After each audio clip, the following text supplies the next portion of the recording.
16. Prove yourself. Anyone can talk big, say lofty things about their feelings, insist on how much they care for us, and also for all oppressed peoples in the far reaches of the planet. But if they never behave in a way that will back up their words, we begin to doubt their sincerity. Perhaps we're dealing with a charlatan, or a hypocrite, or a coward. Flattery and fine words can only go so far. A time will eventually arrive when you will have to show your victim some evidence to match your words with deeds. This kind of evidence has two functions. First, it allays any lingering doubts about you. Second, an action that reveals some positive quality in you is immensely seductive in and of itself. Brave or selfless deeds create a powerful and positive emotional reaction. Don't worry. Your deeds don't have to be so brave and selfless that you lose everything in the process. The appearance alone of nobility will often suffice. In fact, in a world where people overanalyze and talk too much, any kind of action has a bracing, seductive effect. It is normal in the course of a seduction to encounter resistance. The more obstacles you overcome, of course, the greater the pleasure that awaits you. But many a seduction fails because the seducer does not correctly read the resistances of the target. More often than not, you give up too easily. First, understand a primary law of seduction. Resistance is a sign that the other person's emotions are engaged in the process. The only person you can't seduce is somebody distant and cold.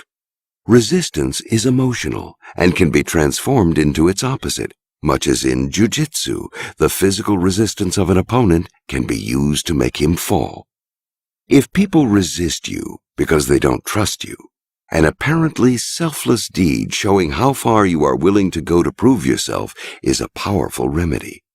If they resist because they are virtuous or because they are loyal to someone else, all the better. Virtue and repressed desire are easily overcome by action. As the great seductress Natalie Barney once wrote, most virtue is a demand for greater seduction. There are two ways to prove yourself.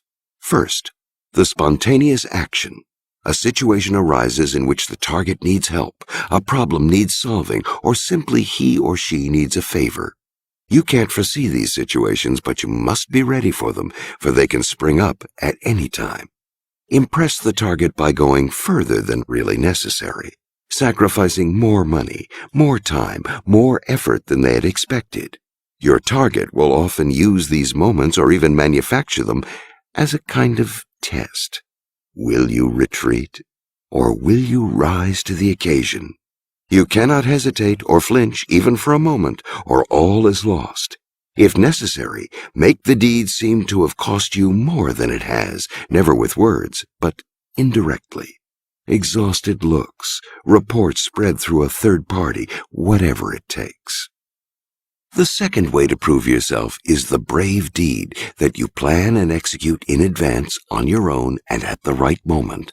Preferably some way into the seduction when any doubts the victim still has about you are more dangerous than earlier on. Choose a dramatic, difficult action that reveals the painful time and effort involved. Danger can be extremely seductive.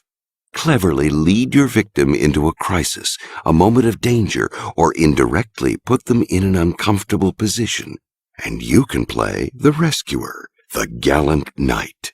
The powerful feelings and emotions this elicits can easily be redirected into love.